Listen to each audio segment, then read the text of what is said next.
Lead Girl, the Be Well podcast is your dedicated platform for amplifying the voices of Black women in various roles, whether you're a teacher, school leader, higher educational professional, or educational consultant. Join us as we honor the stories of remarkable Black women and share insights from our distinctive journeys in education and life.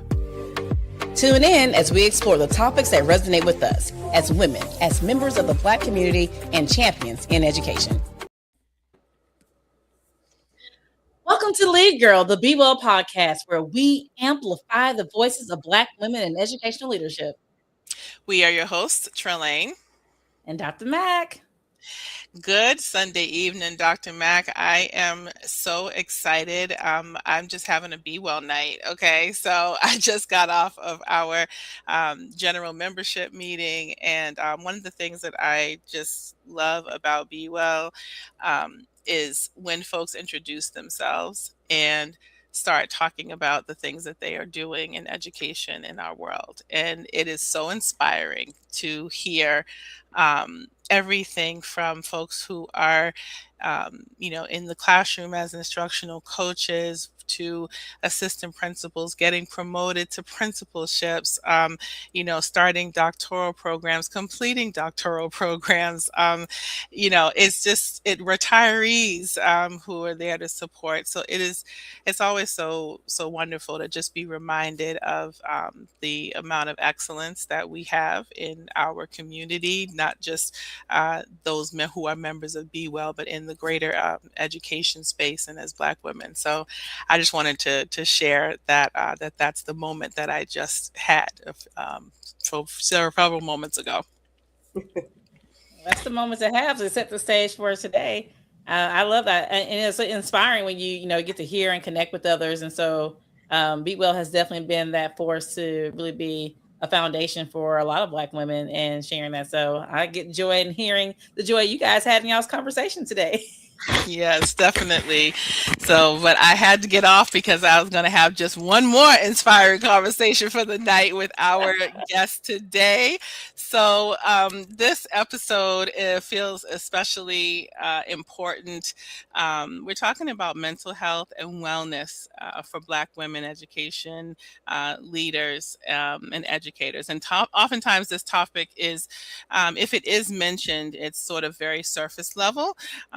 We don't really want to sometimes talk about it out loud, and any topic that sort of lends itself to something that's very personal and can have so many connection points can sometimes be really difficult, but often is the thing that does need to be addressed, right? Because it is oftentimes the root or the foundation of other concerns. So Black women especially are often expected to and feel that we have to be strong all the time, resilient all the time, and often giving all the time, especially when we're in these leadership roles and spaces that actually that either demand it, and when we're the only oftentimes in those spaces.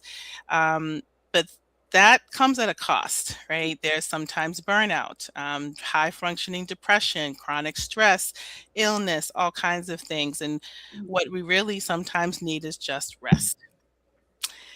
It's really simple.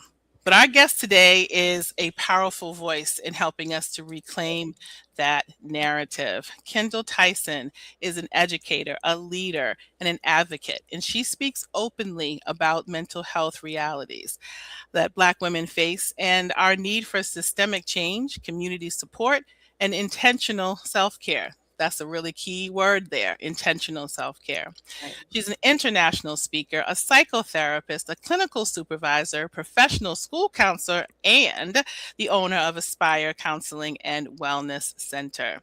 She's an advocate for equitable, culturally responsive mental health treatment, and she aims to help people reclaim their power and holistic wellness. So in today's conversation, we're going to explore burnout, boundaries, community healing, and what it means to sort of take better care of our mental health as Black women in leadership. So Kindall, welcome to Lead Girl. How are you today? Thank you for the invite. I am doing well. I'm doing well on this beautiful Sunday. I'm really excited about being here and being my professional yapper about this topic that is so near and dear to my heart and important to our longevity as Black women educators. For sure, for sure. Let's start off by just kind of giving us a brief snapshot of what you're actually doing right now. And one thing that was not mentioned in your bio that I'm sorry, not sorry that I cannot not mention is the fact that you have been an educator abroad as Yes, well. So yes. I hope that you will weave that piece in there for our audience. Oh, absolutely, absolutely. Count on it. Wonderful. So yeah, to give us a little bit, like what's your current context? What are you doing right now? In my current context, I am running my private practice, Aspire Counseling and Wellness Center, private practice and consulting. I am working with individual clients. I am doing corporate wellness. I am authoring. I am going around speaking about the importance of culturally responsive care, doing my best to be able to grow new counselors in the field and spread the importance of mental health and wellness in our community, especially with the specific targets focusing on Black women, restorative wellness, being able to create our own safe spaces, being able to set healthier boundaries, and return to ourselves in a compassionate manner. Awesome, awesome. All right, Jocelyn, take it away. Yeah, this Shalane and I always are talking about this topic, and I know it's an area that I still have so much growth in, and when people saying being intentional in all those different things, so I'm really excited to kind of hear what you have to say, so I can get inspired and continue working on myself. But yeah, so I want to kind of get into leadership and mental health as an awakening piece. And so, can you share a moment, like when was it that you realized like your mental health needed to become like a leadership priority and not just a personal one? That's a really good question. I'll kind of go back to working in Beijing, which is part of the reason I'm back in the United States. I worked in Beijing. I was the head high school counselor at the top international school in Beijing. That's the post that I had before I left to return to the United States. So working in international education for 6 years. Um, it's the day that I woke up thinking that I was having a heart attack. And like my heart's racing as I'm sitting here thinking about it. Waking up with heart palpitations and feeling nauseous and having a migraine, which is something that I get frequently. But that was the day that I realized that my mental health had taken such a nosedive that it was impacting my ability to, one, be well, two, go to work, three, be able to connect with colleagues and other people on my team, and do this work with a strong cultural emphasis, being like the only Black counselor in the high school. um, that is the day that I recognized that as a leader, was I going to walk the walk, or was I going to brush it aside and show up for people like I've shown up for them on a daily basis, or was I going to show up for myself and really pay attention to the signs that my body was giving me that something is going awry that I really do need to pay attention to? So I didn't go to work that day, which is really uncanny for me because I show up. It brings me back to growing up. My daddy and my mom. Okay, you ain't throwing up, you ain't bleeding, you going to school. And I really had to sit with myself and think, well, you train people well enough. People know their job. You really need to take this time, for yourself. And so when I reached out that I wasn't going to be coming into work that day, I didn't actually go to work for 4 days. Like my team and my principal, who's also a friend, I knew that it had to be a dire situation for me to have missed that much work. But I was like, I'm not gonna die in Beijing. This is like my wake up call. I'm either going to pay attention or something drastic is going to happen. So that would be my aha moment. Wow. I mean, I wish I could say that I haven't had a similar moment. You know, I started having vertigo at one point, and chest pains, which I later learned is called costochondrin. I used to know the name of it. Chondroid and costochondroid. I don't know, but it's like pain right in the center of your Yeah. chest, which makes you think that there's something going on with your heart, but it's actually a muscular pain Right. that can come and go. But it's not okay that our physical health ends up manifesting what's going on with us mentally. And this is that strong Black woman narrative. And we could say, oh, people have talked about this over and over again, and we're going to have to keep talking about it because it's something that we have to wrestle with, because I've always been on the mindset where there is nothing wrong with being strong, right? But what does this do, in your opinion? How does this narrative affect how we care for ourselves, as particularly when we're in leadership roles, which, could be any. We are a leader when we are mothers, or we're a leader when we are, in any kind of role. But how do you feel like this particularly impacts Black women and how we care for ourselves when we're in leadership?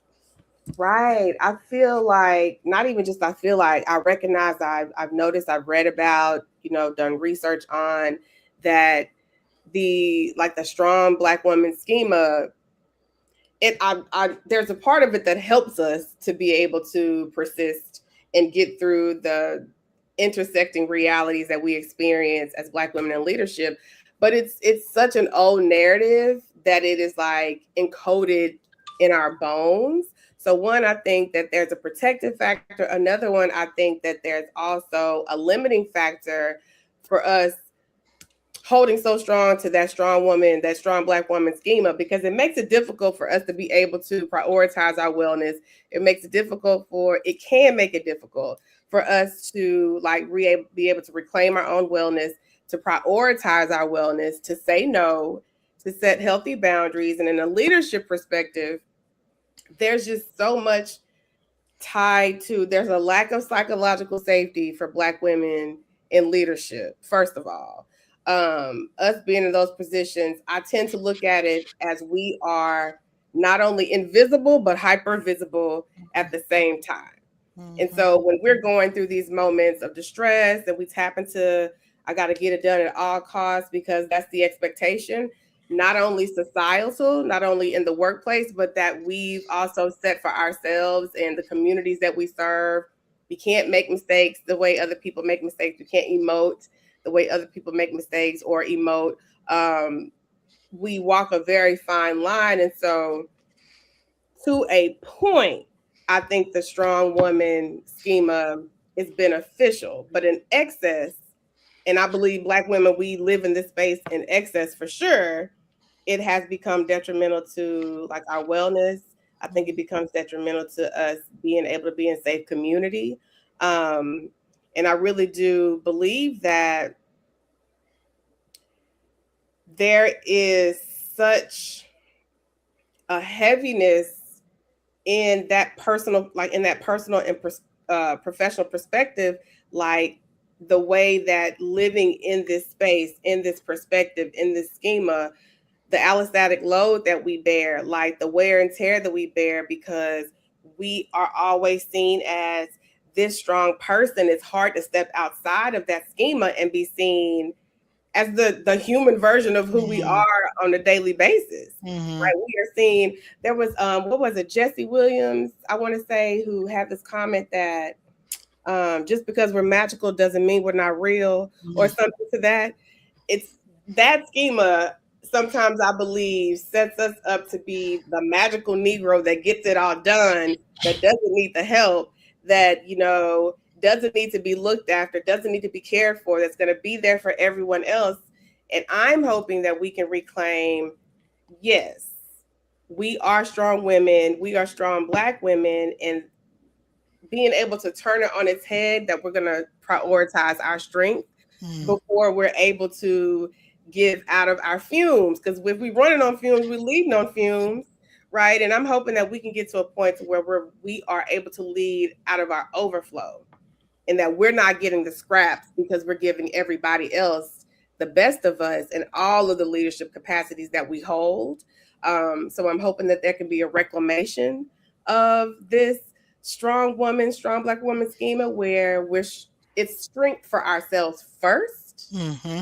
As we replenish, as we rejuvenate, as we build up our stores, we're able to give out of the excess and help build up other people because we built ourselves up. Mm-hmm.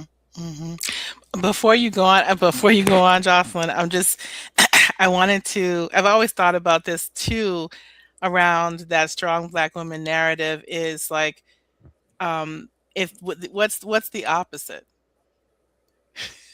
right? If it's not the strong Black woman, is it the weak Black woman? And then what's the problem with that? That is an interesting question. I don't even know. Nobody ever says, I shouldn't say nobody. I don't think I've heard somebody say, well, that's a weak Black woman. Like I've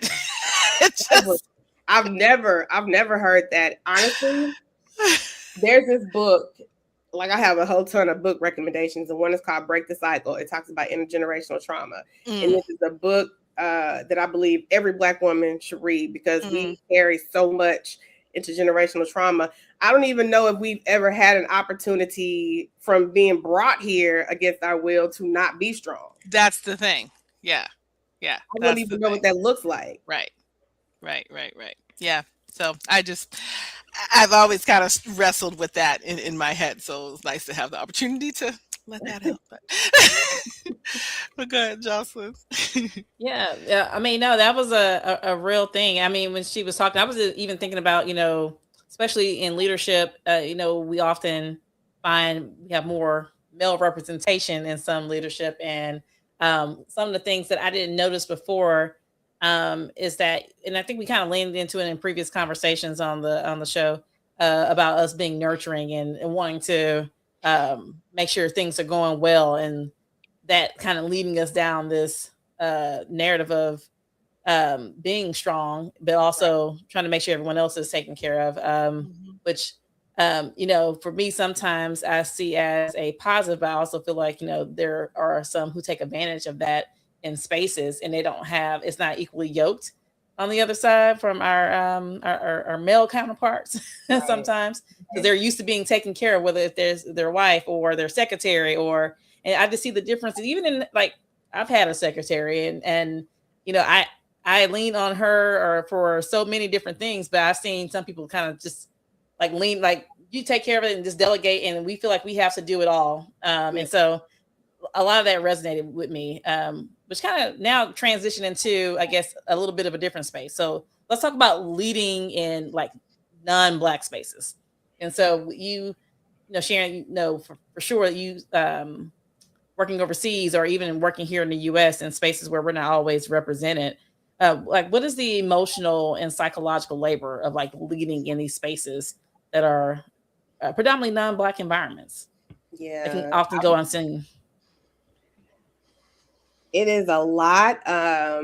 One, I'll obviously speak personally. Working abroad for so many years, actually, most of my educational experience was abroad. So, being a Black woman leading and talking about mental health was a bunch of different intersections that helped me grow professionally, but I also had to like be on my guard a lot, because I'm bringing these things to people that, what you mean depression? We don't do that here.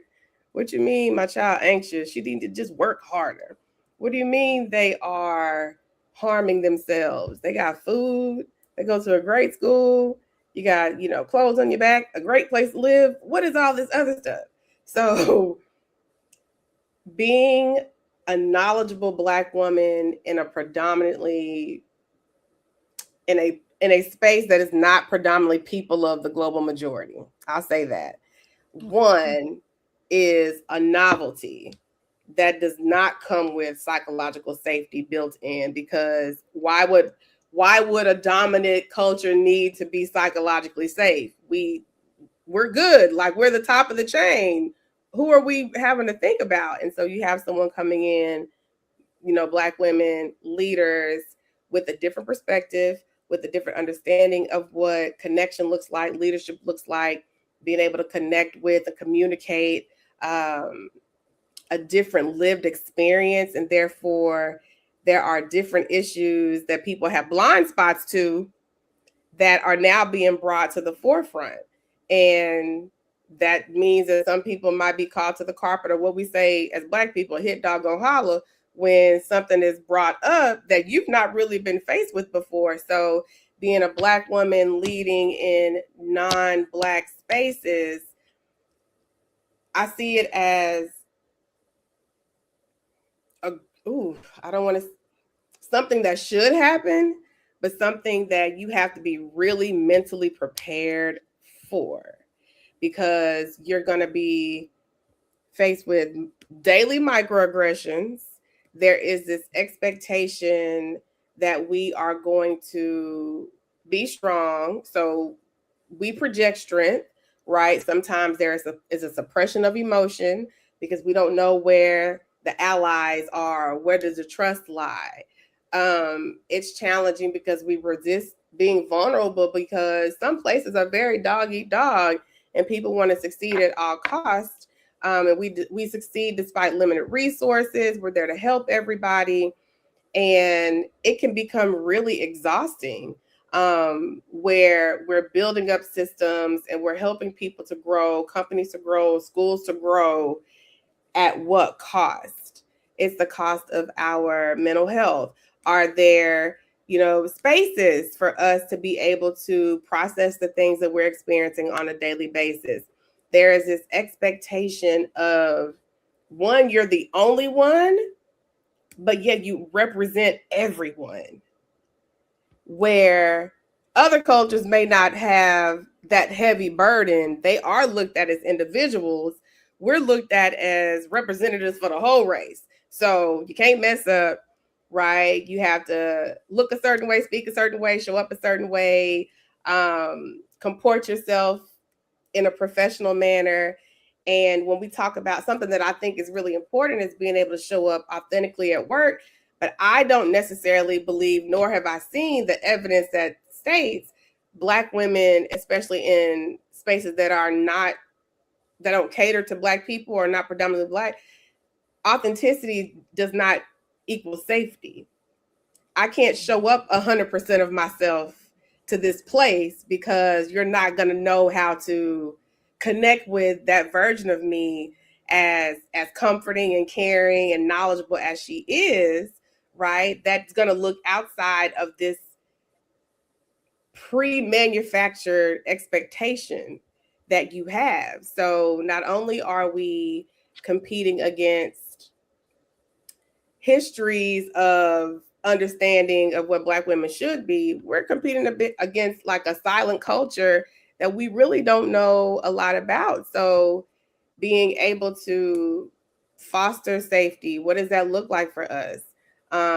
Being able to deliver good work at the cost of our wellness, our family time, being the spokesperson racially, gender-wise, and as Black women, as a double minority, Black and a woman, intersectionality is really important for us to be well.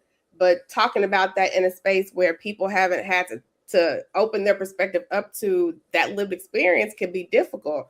And so then you're choosing your battles. Like, what's the fight going to be today? What am I advocating for today? And not really being able to do a lot of that a lot of the time because the work has to get done. And some people in the part of the leadership structure that are making decisions they see that work as ancillary. Well, why do we have to bring in this other stuff? Because it is integral to me and other women and other people coming behind me to be able to be here, feel safe, do the work, and have longevity. But I mean, that's the goal, right? And advocating for that, I found can be soul stirring and quite frustrating. So, as a Black woman in leadership and spaces that don't cater to us, we have to have systems of support. We have, outside of work, we have to have communities that we can connect with that are going to be able to feel us in the ways that we may not be able to attain at work. We have to have healthy boundaries, and that is going to mean saying no to some things and being able to navigate people not understanding why you can't be all things to everyone and not ourselves. It is a tightrope that I wish we didn't have to walk. And I think until we begin to create more of our own spaces, maybe it's like that. But in the world of work, in spaces that we don't necessarily create, but that we are given an opportunity to lead, there's just a lot of dual consciousness, right? How Black am I going to be at work today? That allows me to feel like myself, and then that don't like scare people off because I'm being myself. Oh my goodness! I mean, for folks who are listening or whoever, whenever they listen to this is real. This is the real. I've literally asked that question of myself, struggled with that piece around authenticity, and ultimately have decided that I'm just going to be me. But yeah, it does take a lot. You said so many really great great nuggets, and I'm I'm hoping that I don't know. I know that this is from somebody else is watching and going, yep, yep, yep. But yeah, and we have to be more cognizant of it, and being able to name it. I think that's really a big piece, is being able to name it, because sometimes I think that when we are going through things, and we can describe it, but actually being able to say, I'm not adhering to a boundary right now, right? And or I do not feel well in my heart, my spirit is, you know what I mean? Like, that's the stuff I feel like we need to do more to take care of ourselves. But and oftentimes as a leader in schools, we are charged with trying to make sure that our teachers are well, those folks that we supervise are well. And that's important, because if the teachers aren't well, then our students are not going to be well, right? But oftentimes when you do look at things, you see all the stuff about teacher wellness and teacher SEL. You don't see as much about leader SEL, right? What do leaders need in order to be well? And typically it's not much different, right? Right. But you don't, it tends to be, I feel like sometimes it can be one way. It can be a one-way street when we're talking about wellness in schools. So what do you think that schools and districts and institutions need to do a little bit better on a systemic level to challenge that and to change that? There are so many things that I think, and I have really intense emotions around and feelings around, like the wellness of not just teachers but leaders as well, because leaders are still teachers, just in a different regard, right? We're all lifelong learners.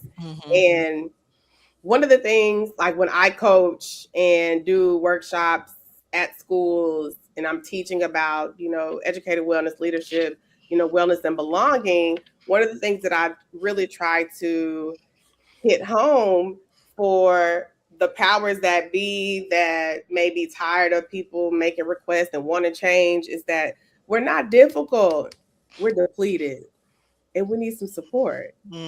And so on a systemic level, some of the things that I think would be important, one is pay us what we deserve. Let's start there, right? Let's get paid equitable to the level of work that we're doing. And that requires advocacy on just more than a school level, on a community level, on a state level. So I encourage people to get involved, because education is political.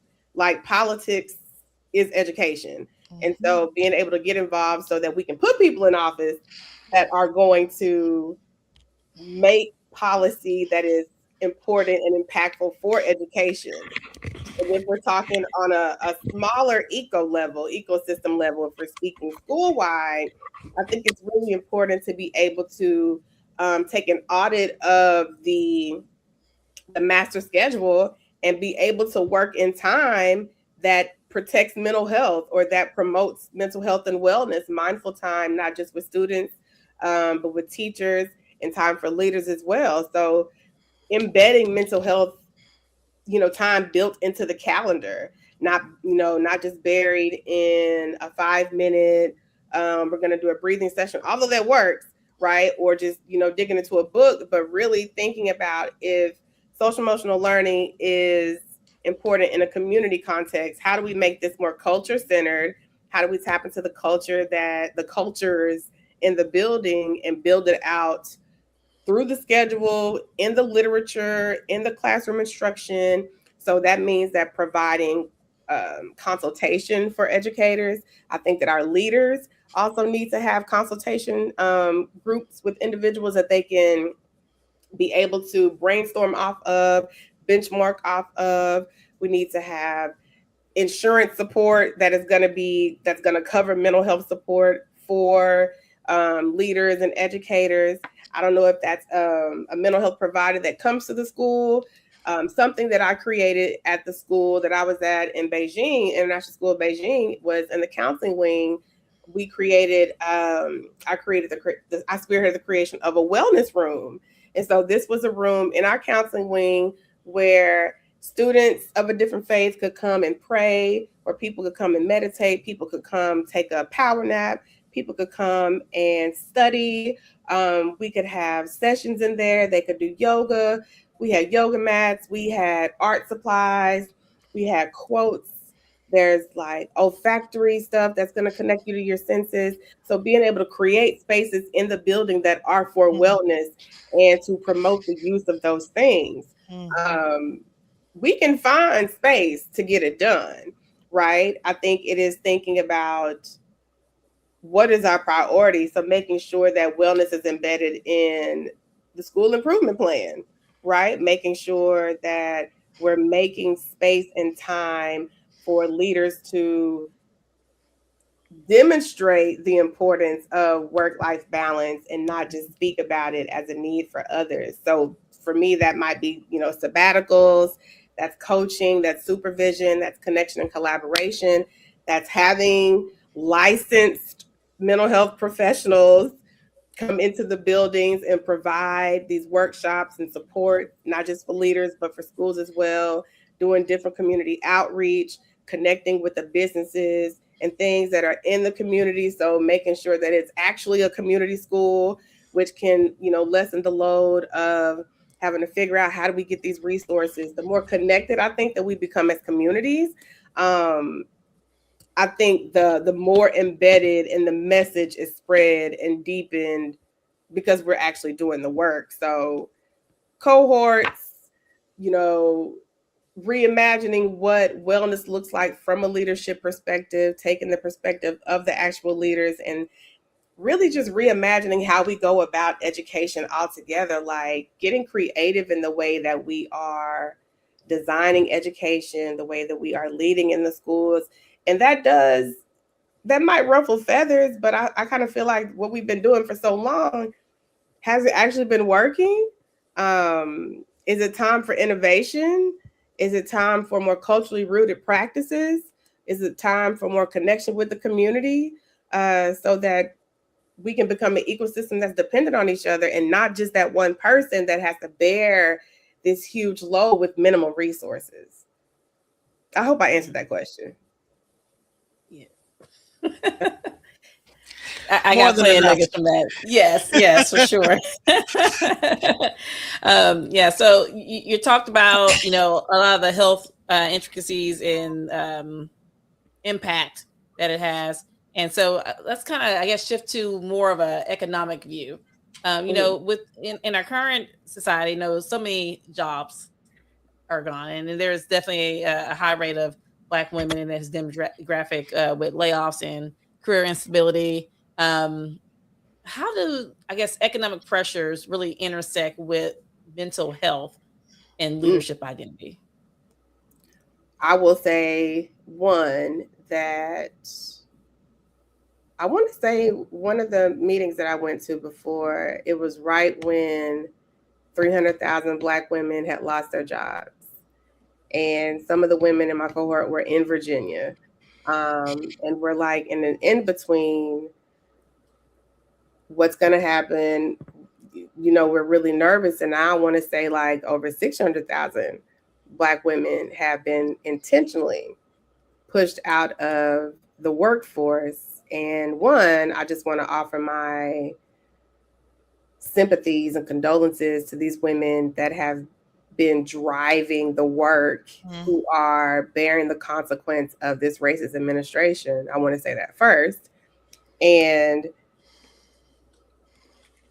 when we think about the aspects of wellness, being able to be a productive citizen is part of that. And so recognizing being able to work in your purpose is part of that. And so when we pull the rug up from the individuals that really do drive the economics and households and communities, that becomes not only a mental health issue, it becomes a systemic community issue. And so I know people be like, well, money can't buy happiness. I think that is a lie. When statistics show, when you have money in the bank, when the bills are paid, when the lights are on, when quality food is in the fridge, your anxiety and stresses and depression are reduced because your needs are cared for. So it's absolutely a mental health issue when we are systemically being removed from the workplace. If we look at the military, what they're doing, if we look at what's happening education wise, it makes me think about Dr. Claudine Gay, rest her, women that have passed away for a variety of reasons at the collegiate level, Black women who have been removed from positions that we earned our place to be in, that demonstrates to other little Black girls and little Black boys and, Black people, she, him, theys, and thems, everybody, that we belong, in these spaces, and it's not given to us. We earn this just like everybody else. And so when I think about it being a mental health issue, yes, we are disproportionately affected because we are such a concentrated part of the workforce. Oftentimes we're the last hired, sometimes we're the first cut. Income, again, is tied to our healthcare, our housing, our family stability, and our ability to survive is tied to this economic and professional stresses that we might experience at the hands of losing a position. And so what I'm noticing is we have more mutual aid that's popping up to support Black women. We have more Black women entrepreneurs. I want to say that Black women, not only are we the highest educated demographic in the country, but we are one of the highest. We own a high percentage of the population that is going into entrepreneurship. And I hate that we have to do it out of like duress, creating when things have been taken away from us. But I recognize that we create our own ecosystems to help one another. Other people do it too. Why not us? I wish that it didn't have to be born out of being removed from the workforce in areas that we've worked for, that we have the knowledge for, that we are educated to lead in. But while we can't control these things that happen to us, we can't control the things that we can create that comes out of it. And so being able to create systems where we're supporting each other is a mental health support, right?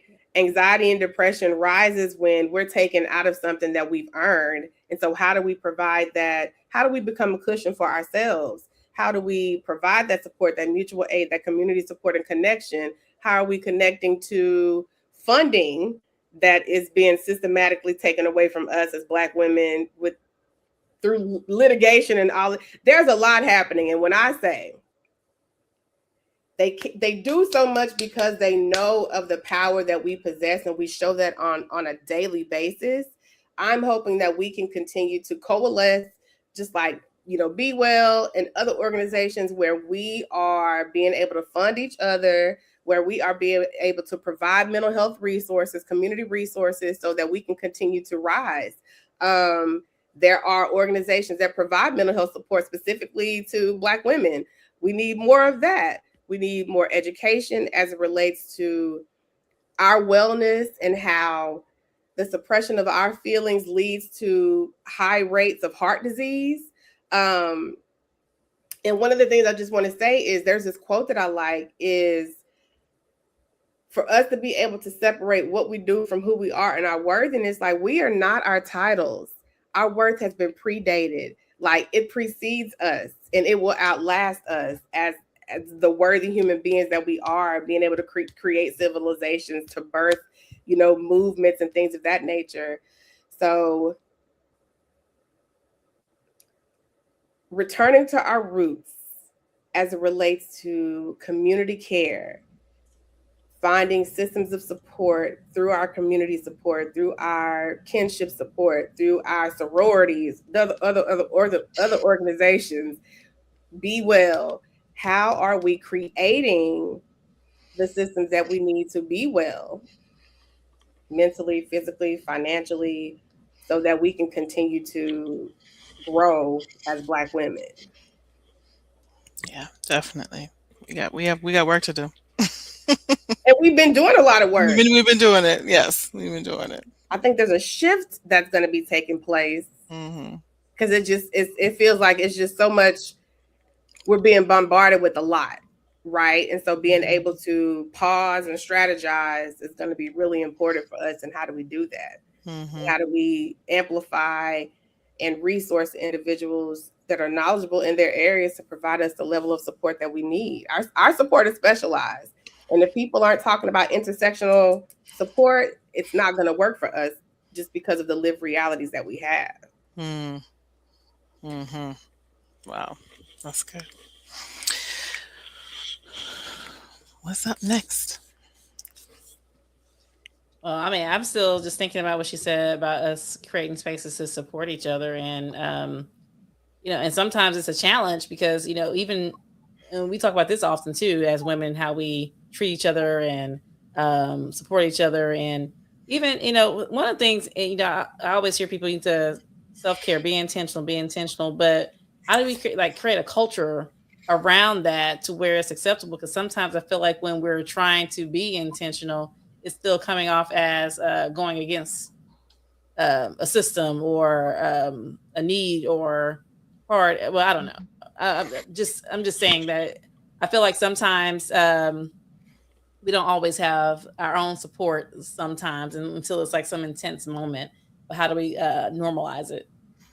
And be proactive, right? Too. Yeah. Instead of reactive and waiting for the shoe to drop to actually, make a change and sustain that change. Right. Yeah. I wonder if, well, I know that it's happening, right? And so, one, profiling the people that's doing the work, and two, thinking about what are our individual and collective goals as it relates to, let's just go with wellness. Let's just go with mental health support. What does that actually mean for us? Because the type of mental health support that we need, I would say, is talk therapy is great. I love it. But we exist in community. Like, we thrive in community. So how do we create more communal support? Is that, what are the places that we find ourselves? Where do we commune? Church, academic organizations, sororities. So how is the infrastructure that's already there utilized that we can push out these messages in mass, right? And I'll speak about, let's just say, church specifically. I am of the belief that you can love the Lord or whoever you worship and have a therapist too. They Right. go hand in hand. It is part of wellness. Right. So the more that we're out speaking and building up our young girls, middle school girls, high school girls, and them seeing their moms, their aunties, their TTs, their grandmothers taking these daily steps to care for themselves. Now there is this understanding that, okay, I don't have to be everything to everybody and nothing to myself.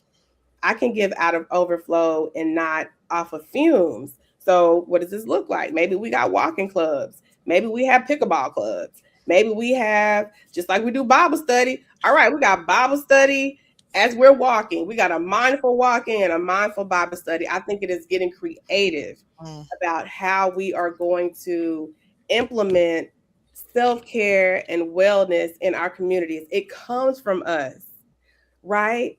How are we leading? Let's think about leading healthy cooking classes after church. I used to deliver like a talk, like back in my hometown. They have the older women would meet and do Zumba at one of the older churches that turned into a community center. Like, we have the infrastructure. How are we being creative about using it and aligning it with our overall goals as a community? So maybe we know we brunch. We're people that brunch. So what are we doing, with brunch that's also aligned with health and wellness? That's community right there. We need community to be able to connect with people. That is a protective factor. We have the infrastructure as a culture. Black women, we create any and everything. I think it is being more specific. What do we actually want to do? Are we trying to reduce heart rates? Disease rates of reduce the prevalence of heart disease. All right. Who can we connect with that's going to get us active? Maybe we connected with a dietitian that's going to create meal plans for us to be able to engage in. Again, creating ecosystems within our unit of women. Excuse me. All right, we know people that exercise for a living. How are we going to be creating these clubs so that we can get active and be healthy? How are we connecting with mental health professionals that can help us with setting healthier boundaries? How are we putting plans together that are applicable and practical, where we don't have to completely revamp everything, but we can make small adjustments in our daily life so that we can make progress over time? Like I said, we have the infrastructure as a culture. How do we connect with one another so that we can build it out, so that we're impacting the multiple ecosystems within our culture? And I said we start as Black women first, right? And then build it out for other people. I hope that answered the question. That's good. Yeah, I love that.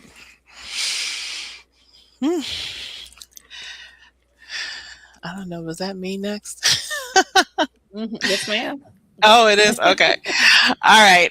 Yeah, this is that you're giving so much. I think some of the pausing is that we're just like, ooh, that's a lot, and it's all good, and we're trying to process, like, thinking about what does that mean for me, and what does that look like for me particularly me as a leader, in different spaces, right? Not just in my sort of my 8 to 5 or 8 to 4 or whatever it is certain days. But and what does that mean for me? And Jocelyn was just mentioning too, that whole intentionality piece, and it's not for a lack of wanting to do it. And I think that that's the more and more this conversation is coming up for women, and then for Black women in particular. I think we know that it's a need, right? We know that we're more attuned to the fact that we need to be thinking about it, right? And so the fact that some of us may not be at that place to actually be executing it is not for a lack of not wanting to. Right. There are other factors that are at play, in terms of learning how to prioritize what we need. And so I'm wondering if for our listeners, if you could talk to us a little bit about how you specifically have prioritized your own mental health. And what is, so two parts, prioritizing your own mental health, and then also what legacy do you feel like you would like to leave around wellness for Black women in education? Ooh-wee. Loaded questions. I will say for my own mental health, so I'll add a caveat. I was late diagnosed ADHD at 40. I'm 44. And that opened up so much understanding about myself and forgiveness about mistakes made and maybe not showing up as perfect and things of that nature. Still very high functioning, right? But just having a deeper understanding of myself, I've recognized that, and then hit perimenopause and all that stuff. It's like the veil just is lifted. And so, what caring for my mental health at this age, it looks so much different than when I was in college in my 20s, right? At this age, one, it is self-forgiveness on a daily basis. And it is self-acceptance like multiple times a day. That I had a plan for this. Just because I wasn't able to execute it at this time doesn't mean it won't get done. So is there self-forgiveness? There's a recognition that I can only do so much, and that instead of striving for perfection, what does excellence look like today? Like, one of the questions that we use in solution focused, therapy is, what is the best hope? What is my best hope for this day? Right? And how do I prioritize the things that actually matter?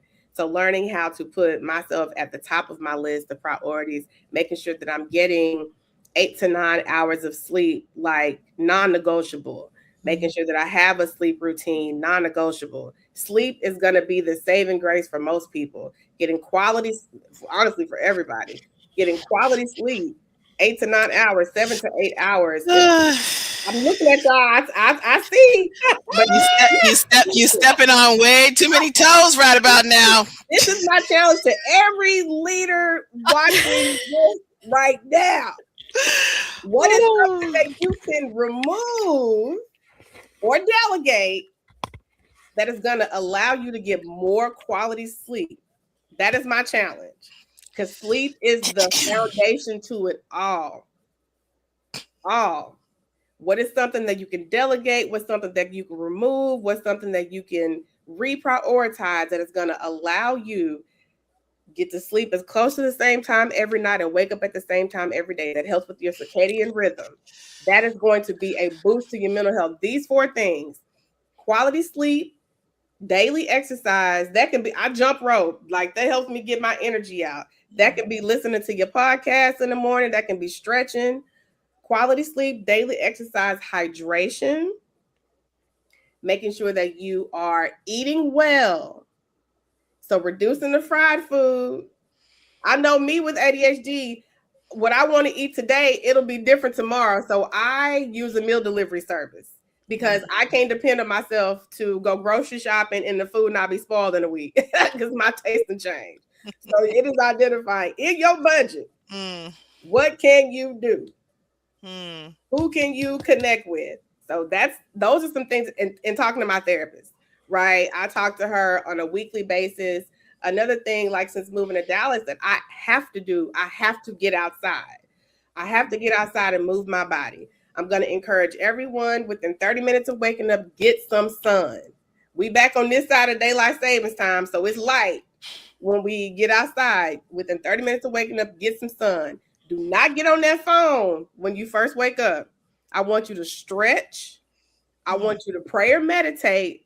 And I want you to say something affirming or think about gratitude before you touch your phone. That helps you to reframe how you start your day, right? So those are things that I do.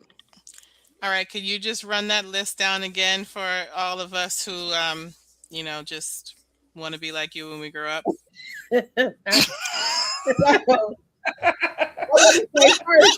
First, self-forgiveness. there are days when I feel like I can't really take care of myself, and I have to really forgive myself that vegging out on the couch, reading my book is literally what I can do today. So recognizing that excellence is going to be 10% today, it might be 40% tomorrow, it might be 80% the next day, and that I'm still doing my best effort. So for Black women specifically, we do not have to go all out every day. Our worthiness is not tied to our output. Y'all hear that? And that's part of our legacy. I really want you to think about your daughters, your nieces, your cousins, your mama, your aunties. If they are to learn anything from you, can it be, I don't have to be everything to everybody else and nothing to myself. I can say no and do that with love and put my needs first. I can rest. I can rest. I can rest. Wow. Because rest is productive. So, well, I'm gonna get my list. I'm working on it. 8 hours of sleep, daily exercise, eating well, staying hydrated, and connection. That's good. That's good. And it's, when you put in a list like that, it's like, that's easy. I know I can do that. No. No, it is not easy. And but it's doable. Yet it is doable. It is, and it's about making decisions. It's about making decisions about what you are and are not going to do for yourself. When you see the bigger picture, when you see that there is that there's a vision that's greater, and trying to get there, those are some of the things to do. So yeah, no, that was and that's a perfect place for us to finish up. I can rest, and that is it. That is it. Kindall, thank you so much for your honesty, your transparency, your passion for this. Really, really has shown through in our conversation. And we've often heard the words of our ancestor Audre Lorde. Caring for myself is not self-indulgence; it is self-preservation, and that is an act of political warfare. It's so deeply connected to how we lead, and this has just been a great reminder of that. So listeners, we hope that this episode today has given you some language, some validation, lots of me too, but also some practical strategies, right, that can help you to prioritize your mental health and your well-being and your physical well-being, because it's all tied together. Especially if you're carrying the weight of leadership and representation and expectations from your community and even from your home. All of those things can affect our ability to be able to take care of ourselves well. So if you've heard this episode, please share it with someone that you know. And just remember, you can rest, and rest is also leadership. I don't think we think about that as much, but rest is leadership, and boundaries are leadership, and it often leads to healing, which is where we ultimately need to go as a community and as a people. Can I recommend one book? Absolutely. I have many, but I'll do this one. It is Sisters of the Yam by Bell Hooks. This book, I don't know why it's blurry, but this book is for us. For us. And this is the only quote I want to read. Commitment to truth telling is thus the first step in any process of self-recovery. We got to tell ourselves the truth so that we can move forward. Wow, so, that's great. Sisters of the Yam. Sisters of the Yam by Bell Hooks. Wonderful. Thank you. Jocelyn? Love it. Yeah, well, I'll be working on forgiving myself. We're still working on that sleep part. I'm doing better. Yes, work in progress. In progress.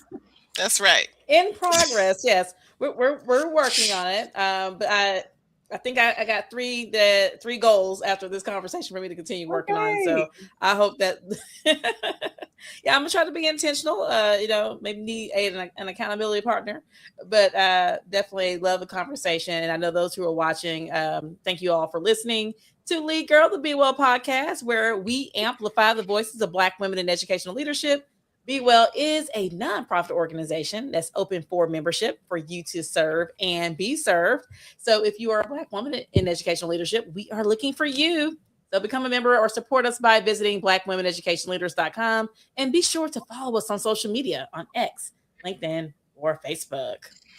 Tune in for upcoming episodes that are sure to be relevant to your personal growth and professional practice. We invite and encourage you to reach out to us, give us feedback, request to join our show by emailing us at bewellpodcast@gmail.com, or reach out to us on social media at leaders_black. See you next time. And until then, lead, girl. You better lead. Good night, everyone.